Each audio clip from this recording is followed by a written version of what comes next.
Okay, so YouTube, Yes, sir. YouTube, what's good, YouTube? So, look, today I will be bringing y'all the first known, very deep and in-depth, no Diddy, first of all, very deep and in-depth Dragon Ball Sparking Zero tips and tricks, whether it be for movement, defense, offense, and my very own made-up tech that I found out on my very fucking own. I coined the term myself. We will be calling it the sliding keystone. Now, there's multiple things to go over in this video.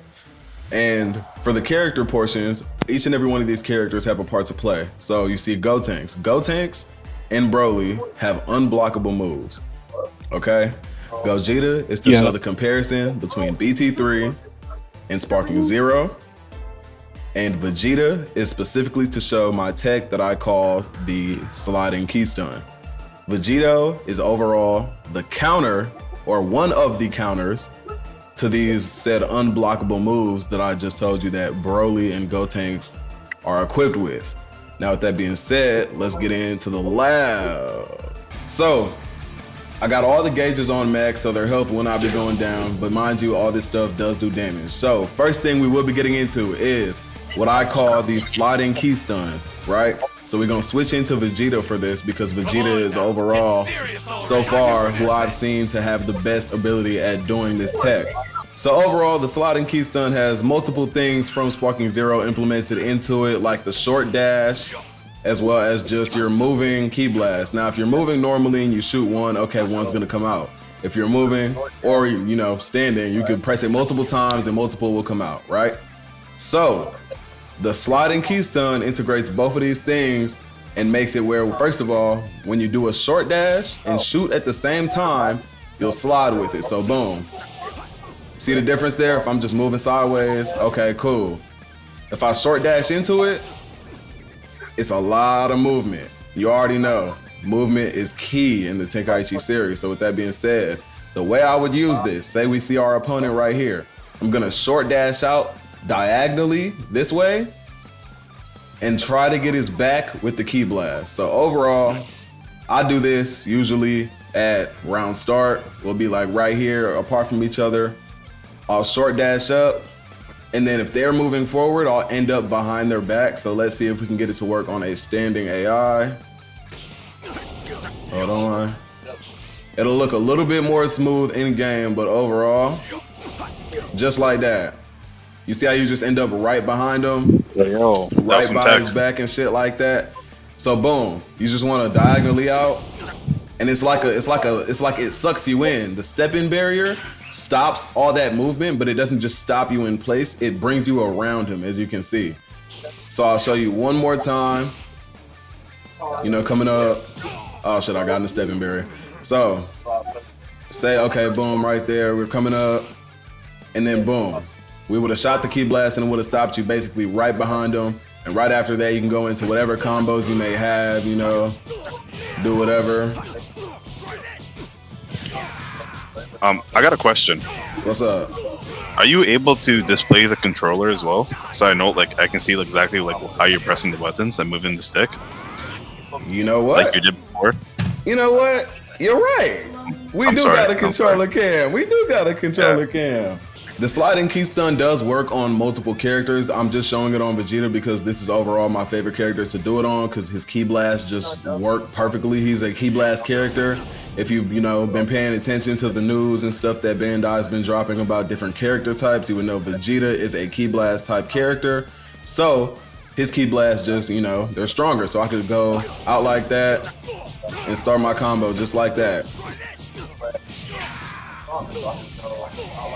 You know, we go even more in depth with it and some more shit. So yeah, overall, that's the sliding keystone. I can show you on multiple different characters, just so you know, I'm not lying, and it does work on multiple characters. So just a random pick, say Vegeta, right? So boom, the sliding keystone on Vegeta would look like this. Boom. You see what I'm saying? So yeah, and then you continue with literally anything else that you want to do. Whether it be, you know, a full combo, you know, step in, all this bullshit, or whether it be just, you know, one of them sweep, to stand back up and, you know, catch him in some shit like that. You know, we'll get into some combos like that a little bit later, but next we will be moving into all the different things that were integrated from BT3, as well as new shit that was integrated into the game through perception. Perception is different on standard and classic controls. On classic controls, perception is what we used to know as sonic sway. So you would hold block and then press triangle, and you would get that. On standard controls, I believe you just hold circle, which is the perception button as it was described. So perception has a multitude of different things inside of it. So if you were to say hit was just about to hit me and I perfectly time the perception with when he's about to hit me, that's when I'll get the sonic sway. If I just hold it like this though, and then he hits me, it'll almost look like a revenge counter in a way. If you know what the revenge counter is, it's basically when they're hitting you, you just double tap L1, you know, for classic controls, and you do the revenge counter to get them off of you. It basically looks like the same exact shit. Then, also inside of perception is where you can deflect beams. So say hit has a beam, right? Say he has the Kamehameha for whatever reason, and he shoots it at me, right? When he shoots that beam off at me, I can use perception and flick my stick in either left or right is the ways that I tested it where it worked, and you will deflect the beam. As we've seen, you know, like the past gameplay showcases that they wanted to show off so bad, you know. Oh. Yeah, so that's how you would do that. So overall, those are the things that were integrated inside of perception. Moving on, we have movement and defense options in comparison to BT3. So as some of you may know, in BT3, movement was way different. It wasn't as horizontally based as it is now. Now, you know, you can freely flow like this. This was not possible in BT3. You can do this, move around, you know, but in BT3, it was more based on, you know, jumping and going, you know, things like that. Here, that's not the case. It's the opposite. Everything is like horizontally based, as you've seen with these sliding key stun tech. So, you know, you can be like this and, you know, say they're shooting key blasts at you. Key blasts are very fucking accurate in this game, and you cannot dodge them unless you're maybe moving like this, which I would not recommend to do that often because you will just end up getting caught up eventually. You can cancel out of it though with a short dash if you needed to. But overall, your main movement options is just gonna be moving around like this and your short dash. I would not, let me repeat, I would not just be short dashing around the map. This does take key, and your key will be gone. You will have to sit there and charge that shit back up, and your enemy will not let you do that, okay? So, make sure you're preserving your key when moving around by not just short dashing around trying to confuse your opponent. Usually what I do is round start, okay, come closer, boom, sliding key blast tech. Except this big ass rock won't be here and it'll actually work. Moving on from that, the next thing we have is unblockable supers and unblockable ultimates. Now, there are unblockable blast 2s and ultimates in this game. It's very fucking annoying. I hate it. But there is counters to that if you play it correctly. So Broly is one of the characters, well, Broly Z specifically is one of the characters who has an ultimate that is unblockable. So if we go and we set the opponent settings to guard, right? You'll see hit, standing there guarding, right? Now let's pop our ult as Broly Z and watch what happens. It's over now. Prepare to die.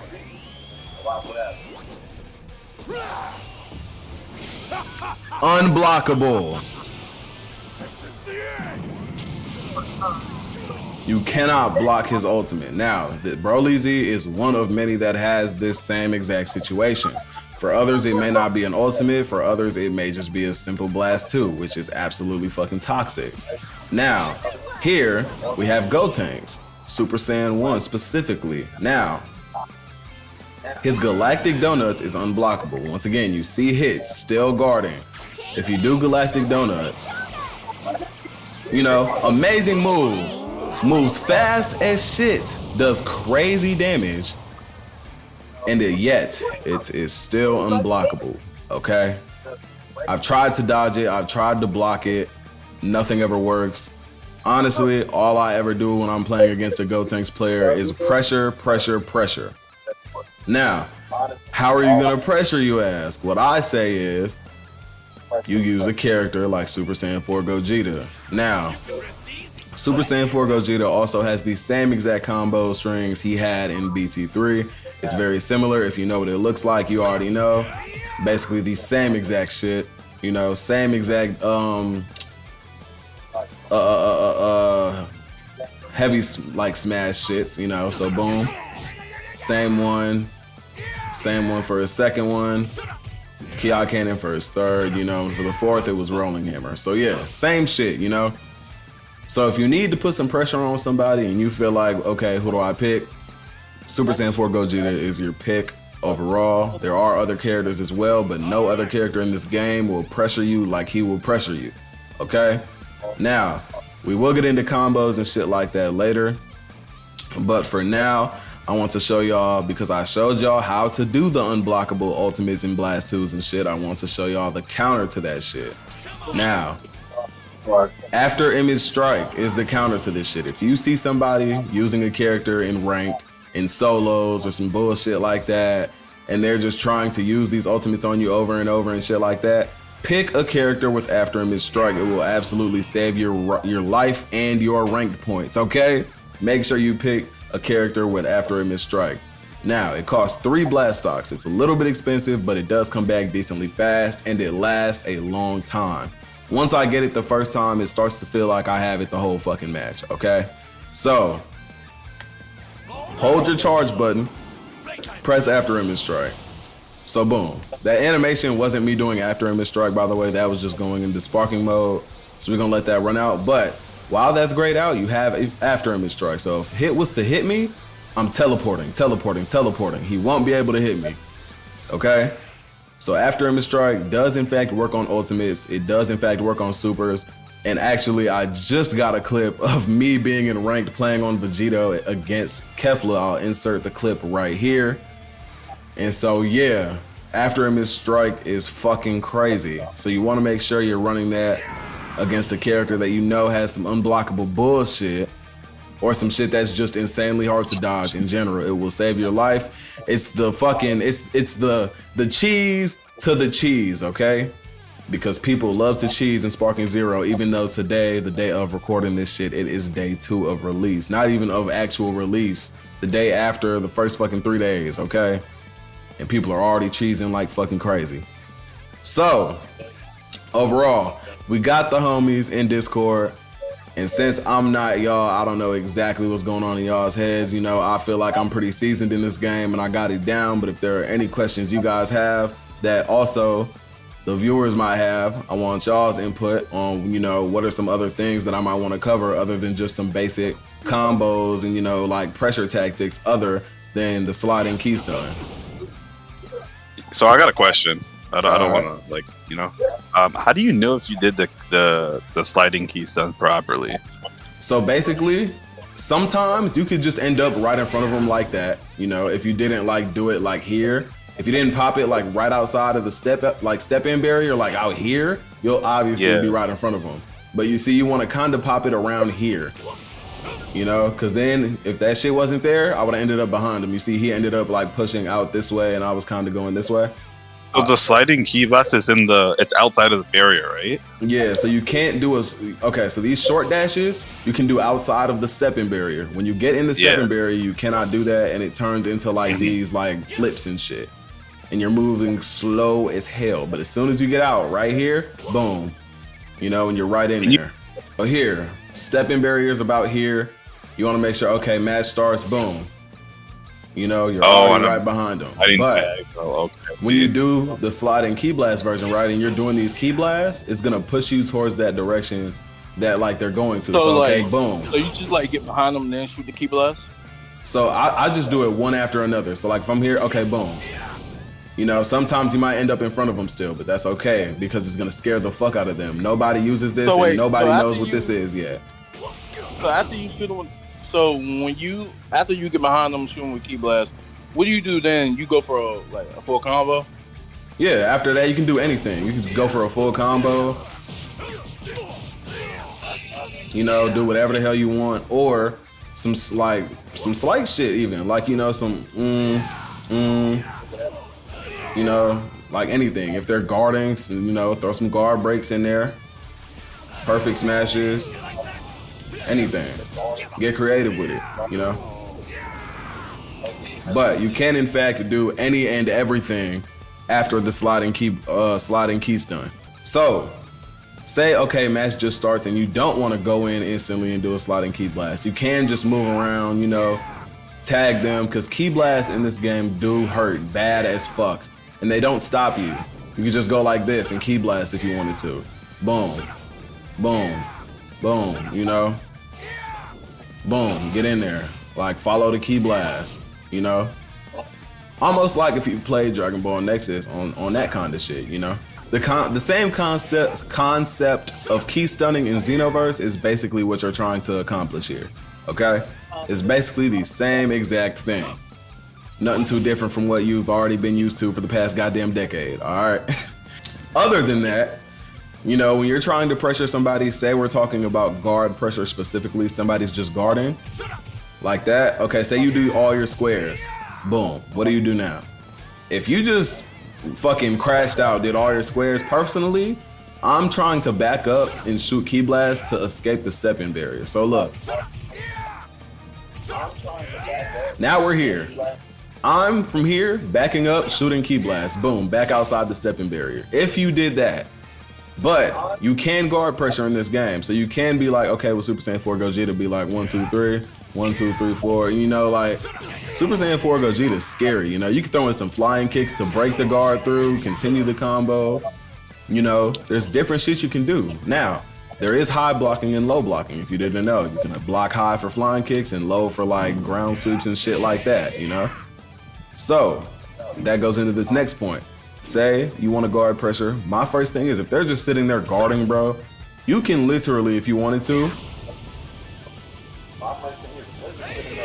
boom, just run up on them like that, break the guard if you want to. Or you could go about it differently. You could do a perfect smash, just instantly blows through the guard and puts you in the, you know, the dragon dash shit and all of that, you know. So there's this other shit I like to do when somebody's guarding. Say they're just like this, I'll only do like 2 hits into a leg sweep, and then usually they like to recover, right? So boom, 1, 2, leg sweep, and then I'll just start punching while they're on the ground. So say I want to hit them with a fully charged heavy finish. Boom, boom, boom. Hold on.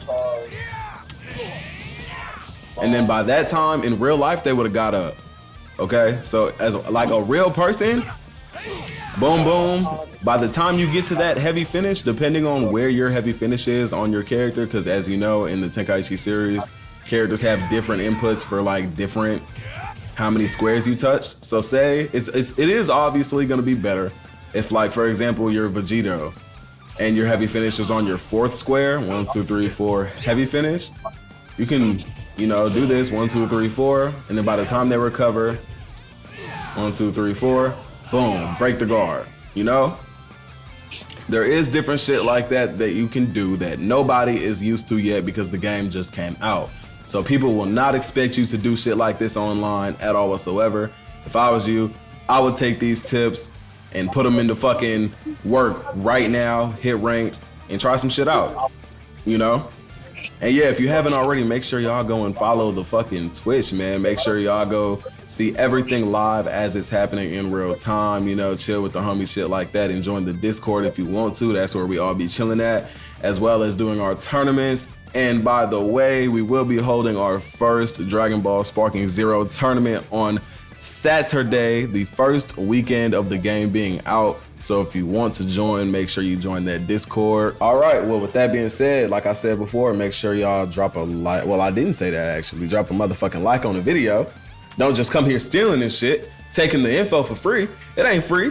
Well, it is free, but it ain't free. Drop a like and subscribe and come to the Twitch.